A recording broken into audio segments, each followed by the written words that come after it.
life is like a journey. It has a beginning and an end. And if you were to imagine jumping on a bus, you would need to know your destination. If you jump on a bus or a train or an aeroplane, if you board an aeroplane, you would need to know your destination. But imagine someone gets on a bus and he sits down and the person next to him asks him the question. It's some early morning and they say to him, how are you? How are you doing? And he says, fine, thanks. And then the person says to you, where are you going? And he replies by saying, I'm not sure, I haven't thought about that.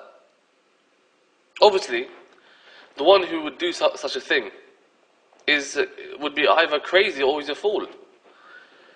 Because before you jump on any form of transportation, you must know beforehand where you are going. And this is exactly how life is.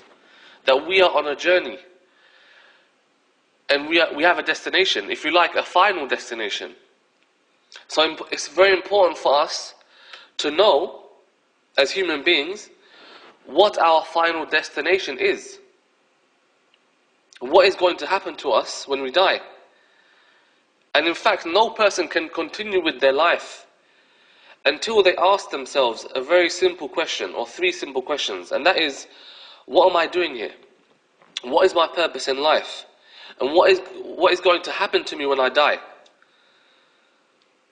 If I put it in this way, imagine, for example, suddenly you fall down unconscious and you wake up in the middle of a desert. It could be that someone probably hit you on the back of your head and you fell unconscious, and then suddenly you wake up and you find yourself in the middle of the desert. What is the first thing you would ask yourself? What is the first question you would ask yourself? What am I doing here? How did I get here? Who put me here? And you would not be able to do anything until you get answers to those questions. You would look around for someone, look for help, and you would look for any person, and you would ask them, excuse me, what is the time? What year is it? Or what month is it? What day is it? What am I doing here? Do you know who put me here? So that is how life is. You're here, you're in this life, you're in this world. But how did you get here? What is your purpose of life? What are you doing here? And what is going to happen to you when you die? These are very simple questions that every single person has to ask themselves at one point or another in their life. And it usually happens at a young age. Young people, they usually contemplate this and think about it. But a very simple way of answering this question, or a very simplistic way of answering this, is to say, for example, well, does it really matter why I'm here? No person who would wake up in the desert would actually say to themselves, well, what does it matter? Let me just enjoy myself. You must, before you can enjoy yourself, before you can do anything, you need answers to these questions. So a very simplistic way of thinking about life is to say, we're just here, we're from matter, we just suddenly appeared here, we evolved from nothing, and we have no creator, we're just here to enjoy ourselves, and you just get on with your life. This is a very simplistic way of looking at life. But if we look around us, we can see that there are many things which prove the existence of God or Allah. There are many things which prove His existence. And the first thing that we should accept, one of the first facts that we should accept, is that whatever we can perceive with our senses definitely exists. So whatever we can touch and see and hear, there's no doubt that those things exist. Whatever we can touch, whatever we can smell, whatever we can hear, there's no doubt those things, whatever we can see, they exist definitely. And someone may argue, and many people do argue this, they say that, well, I can't see God, so why should I believe in Him? Why should I believe in Allah or God when I can't see Him? This is a very shallow argument, because there are many things that we can see around us that prove His existence. So my topic is, how can we prove the existence of God? And this is very important for Muslims and non-Muslims, because many Muslims nowadays are born in Muslim families, and they just believe in Allah without to think about proving His existence. Because as Muslims living among non-Muslims, we have a responsibility, and that is to invite people to Islam.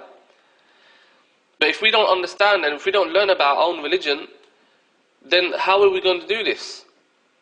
And Allah doesn't tell us to believe in Him blindly. If you look at the Qur'an, Allah encourages people, human beings, Muslims and non-Muslims, to look around you and to contemplate. Because what makes us different from animals is the fact that as human beings we have an intellect. We can contemplate, we can think, we can rationalize.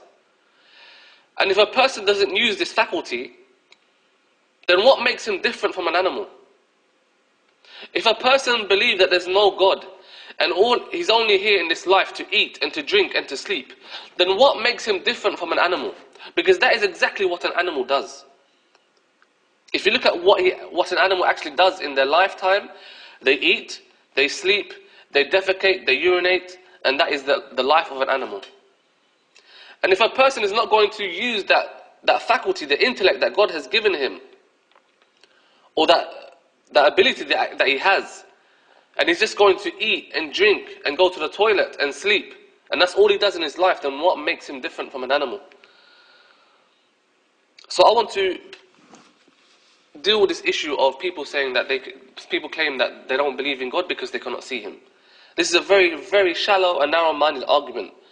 So the first fact that we should accept is that yes, anything we perceive with our senses, it exists. But number two, the second point I would like to make is that just because you cannot see something, it doesn't mean it doesn't exist. Just because you cannot touch something, or see it, or witness it, it doesn't mean it doesn't exist. That's a very shallow and narrow-minded mentality that people have. There are many things that we believe in which we have never seen with our own eyes. I'll give you an example. People believe in planets. People believe in Jupiter, they believe in Mars, and they believe in Venus. But those people who believe in those planets with so much conviction, have they actually seen those planets with their own eyes? I'm not talking about an image, a photograph, or an illustration. Have you actually seen Jupiter with your own eyes? No. How many people have actually seen it? Yet, how many people believe in Jupiter? That it is a planet, it's a gaseous planet and it exists. How many people believe in it even though they've never seen it? How many people believe in the Big Bang? So we can spin it around now, the other way. Those people who believe in evolution and they believe in the Big Bang, how can you believe in it when you never saw the Big Bang? You never witnessed it. In fact, there is not a single human being on this planet who has ever seen the Big Bang. So how can you talk about the Big Bang and talk about how the earth came about when you were not there at that stage, when you did not even exist? So there are many things that we believe in, and yet we've never seen them. People believe in evolution, for example. The very people who believe that there's no God, they believe in evolution, yet they have never seen evolution take place with their very eyes. They've never seen it. And they claim that it takes millions of years for something to evolve. So when an ape evolved into a human being, it took millions of years. Because if you ask someone who believes in evolution, okay, show me, where is evolution? Show me it. Show me a bird changing into something else. Show me an ape or a monkey turning into a human being. Show me. They can't show you it. Their excuse is that it takes millions of years and it happens very, very slowly. So no one's actually seen this evolution in reality. Yet how many people believe in it? No one has actually seen the Big Bang. Yet how many people believe in it? The very people who disbelieve in God, they believe in the Big Bang, yet they've never actually seen it or perceived it. They never even heard the Big Bang with their own ears. So there are many things that we believe in, and we have no doubt about, even though we've never seen them. So that's number two. Number three, or I should say the point of the argument is that we should not, therefore, reject the existence of God just because we cannot see Him or perceive Him with our senses. Okay, number three.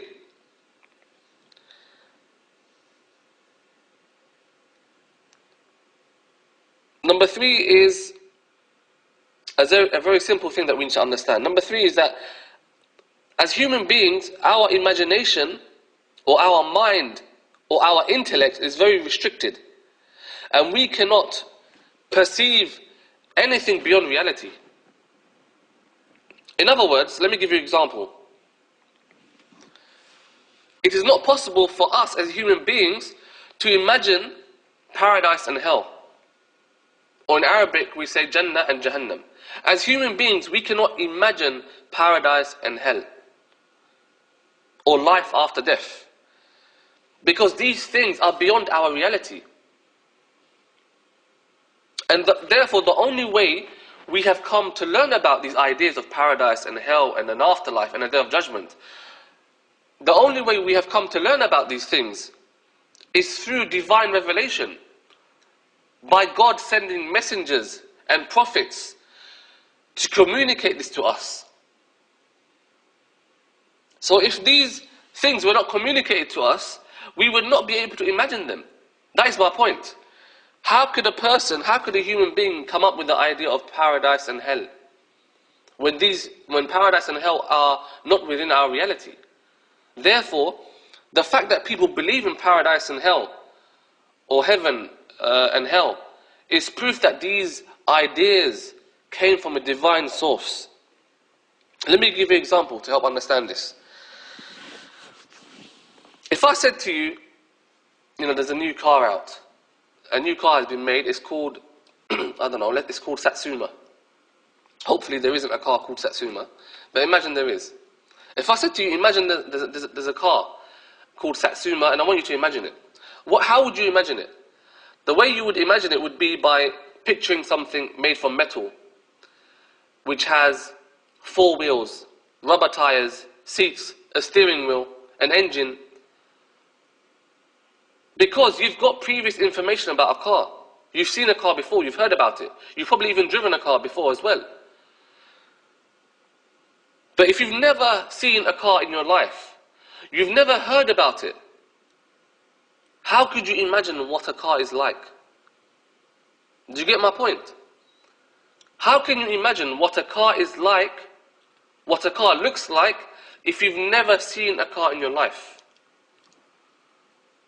Therefore, the idea of heaven and hell and an afterlife, these ideas had to have come from a divine source, because they are not things that we can make up ourselves as human beings. And I'll give you another example. If you ask someone 20 years ago, if you spoke to someone 20 years ago about an iPad, they wouldn't know what you're talking about. Why? Because an iPad didn't exist.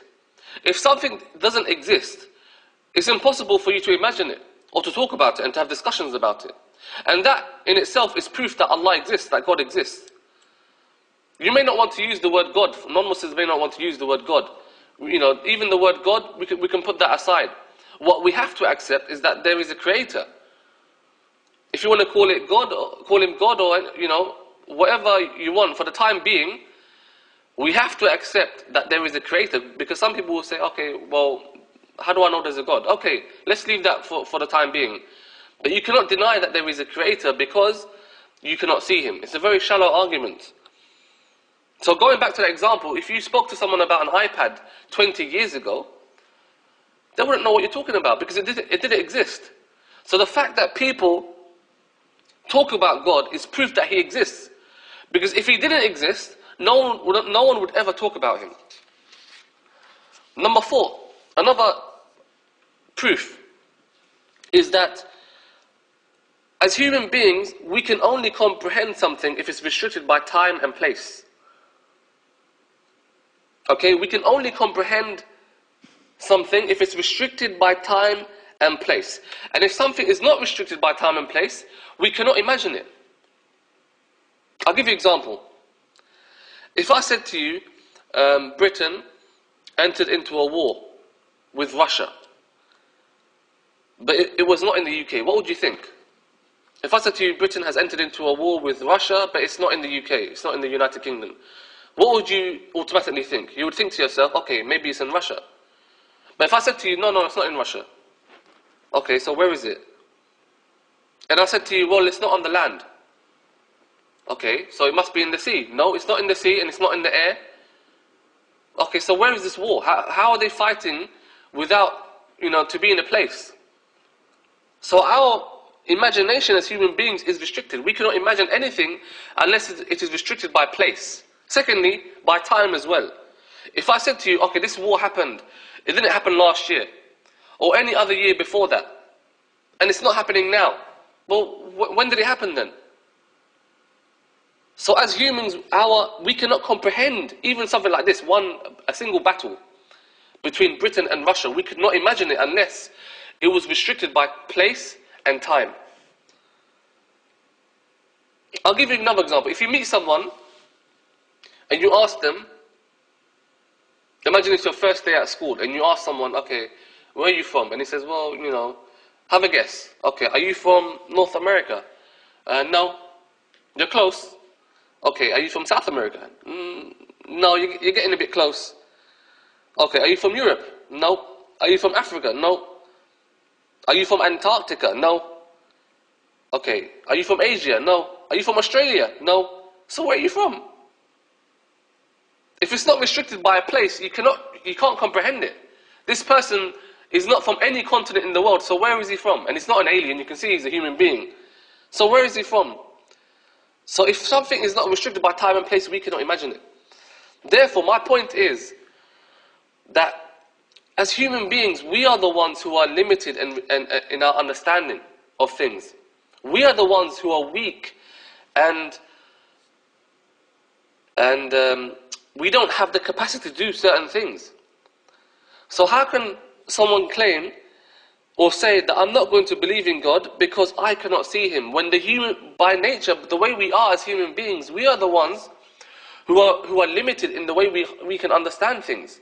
So the reason why you cannot see God it's not God's fault.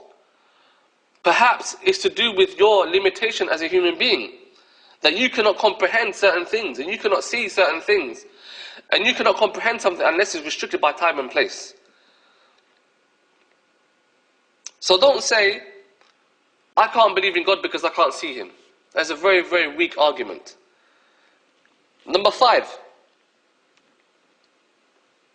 For your information, to believe in the existence of God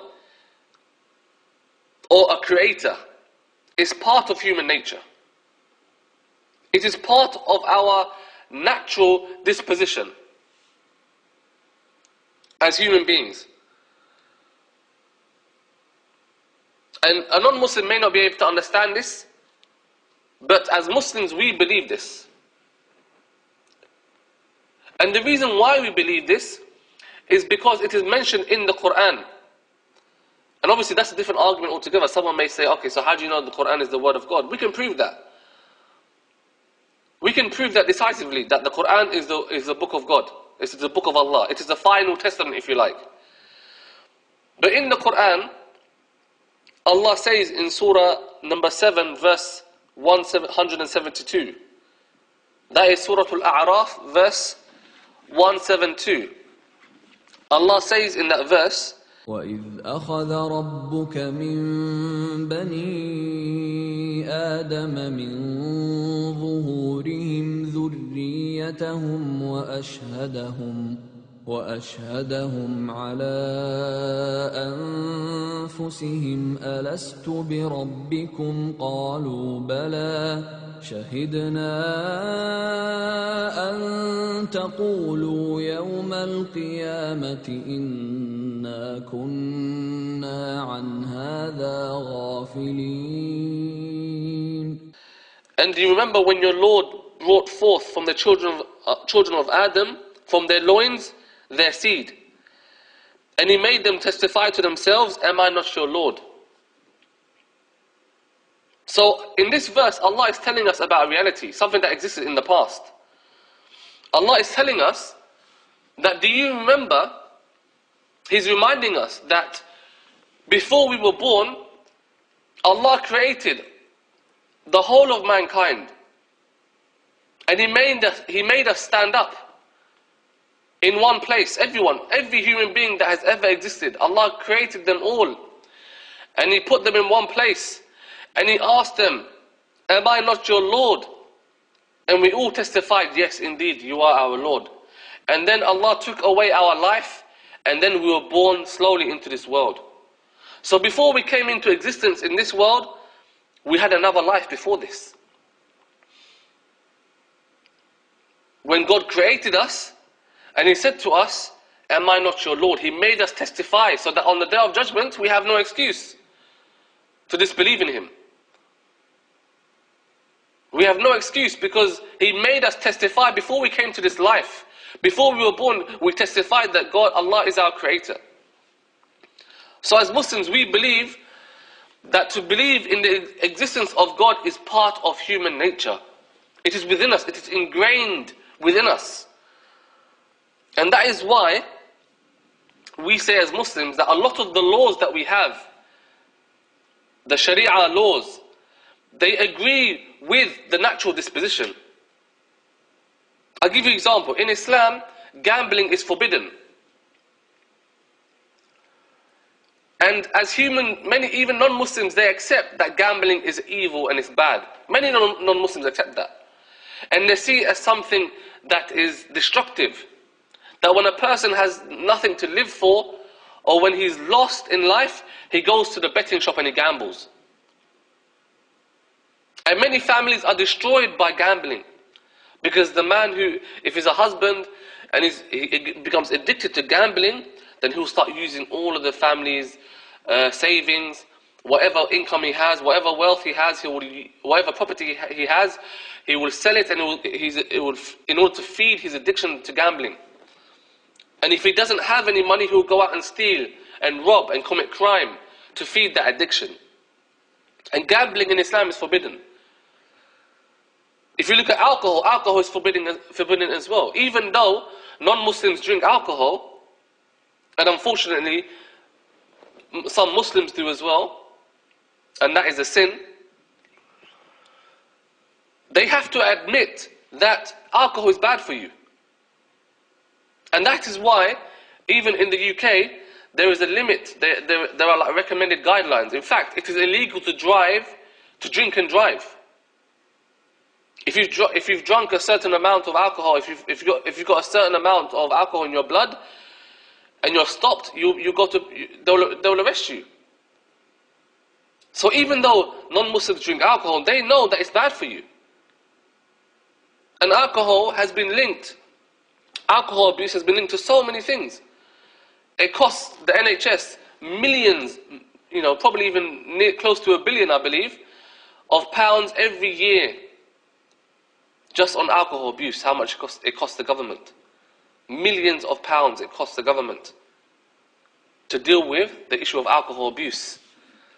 And it's linked to so many crimes as well, because when a man becomes drunk, he loses his senses, he loses his mind, and he starts to, if he's got a partner, he will behave violently towards her, or him, if he's a homosexual, if he's a gay. And also, it would lead him to crime as well. Smoking, again, something which is forbidden in Islam, to smoke a cigarette, because it's harmful to you. And the Prophet Muhammad, peace be upon him, said, do not harm yourselves and do not harm others. So not only is it forbidden to smoke a cigarette because it's harmful to you, but it's also forbidden to smoke in front of other people who would be harmed by that smoke, by inhaling the cigarette or the fumes. Passive smoking. Drugs are forbidden in Islam. Adultery as well is forbidden. Even though, in the West, in the R&B culture, in the rap culture, it's glorified, having many women sleeping around, going to brothels, having many baby moms, as they call it. Even though it's glorified in their industry, in their music, in their movies, in cinema, in the real life, it's frowned upon. People don't like it. It destroys families. Theft as well, something which is forbidden in Islam. People don't like it. Nobody likes a burglar or a thief. Murder, forbidden in Islam.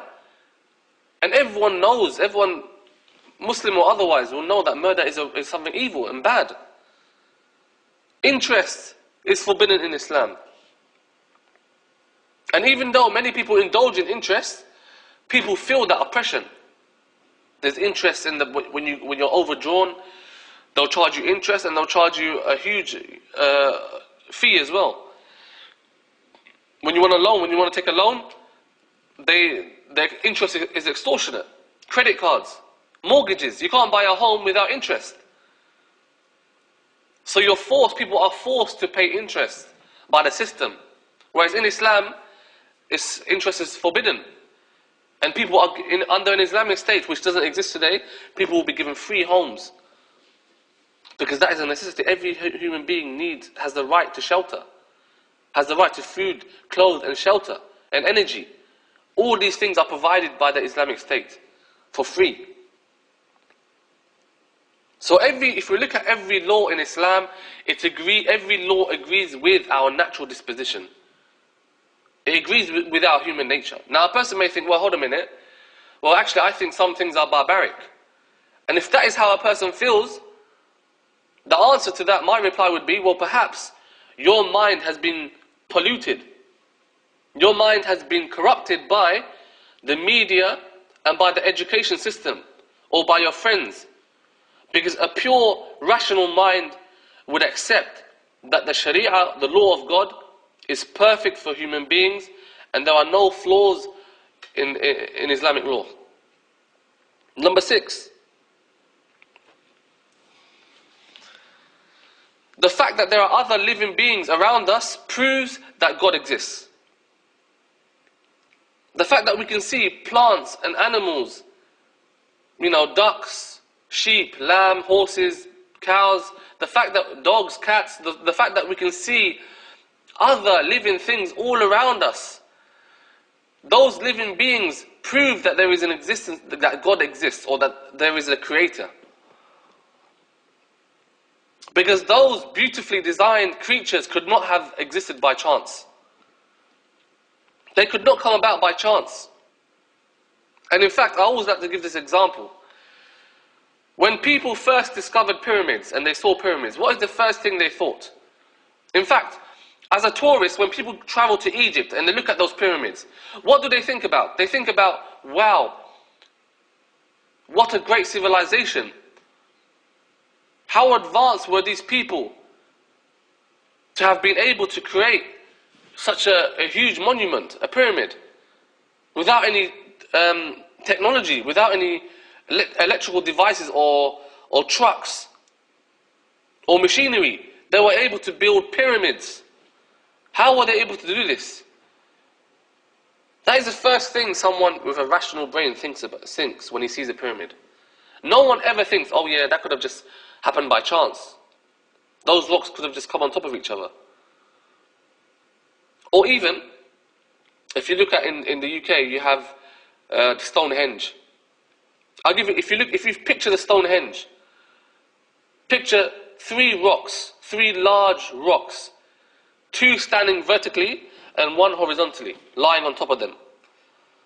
When people came across this, when people found this, and they saw, okay, look, there's some rocks that are arranged. All it is rocks arranged in a particular order. That is what Stonehenge is. Nobody thought when they saw it, oh wow, this must have been nature. Maybe the wind blew it together, maybe the sea, or maybe there was a big hurricane that picked up all these rocks and they just placed them on top of each other like this. No one ever thought about this when they saw Stonehenge. In fact, when you see something like Stonehenge, you think to yourself, as a rational human being, you think to yourself, okay, who did this? Why did someone place these rocks in this particular order? Why is it like this? That is called rational thinking. And only the fool would think to himself, oh no, this just happened by chance. It must have been the wind, or there must have been a big storm, or a hurricane that just blew all this together. So the fact that there are animals and living creatures around us prove that there is an existence of God exists, or there is a creator. Because those living things are more complicated and more complex and more amazing than rocks and stone. If you look at, for example, aeroplanes, when when man invented aeroplanes, what did they base that model on? By analyzing and watching birds, the way birds fly. That is how they made the aeroplane. By monitoring and watching the way eagles fly, the way birds fly.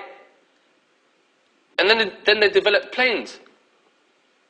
How did they develop lenses? By looking at the way the human eye works. How did they develop robots? By looking at the way human beings function and work. So if these man-made things could not exist by chance, how is it something which is more complicated can come about by chance? If an aeroplane could not exist by chance, how is it that a bird could exist by chance? When aeroplanes were built around birds, by looking at birds and studying them.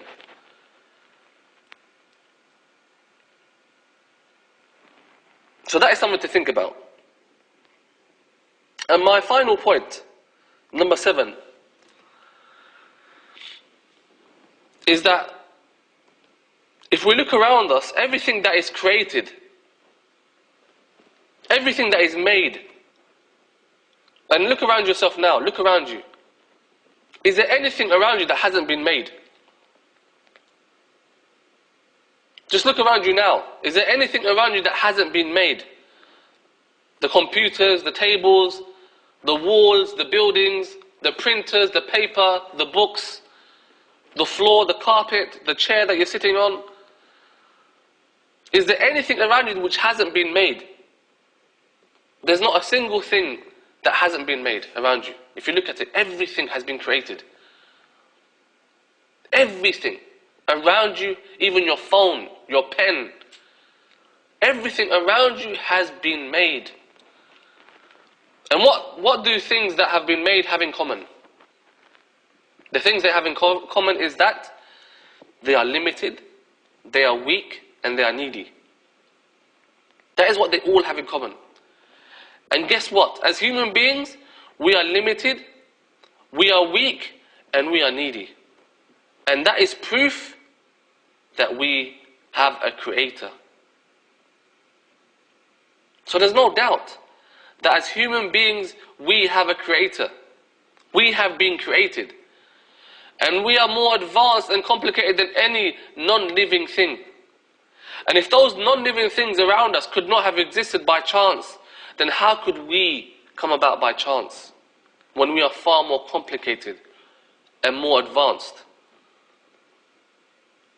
So I hope that that as Muslims we can benefit from this, and I hope that you've benefited from this and you feel that you've taken something and you can maybe prove the existence of God. And also for any non-Muslim that listens to this, I hope that he opens his eyes or her eyes and they start to think about the fact that there is a creator.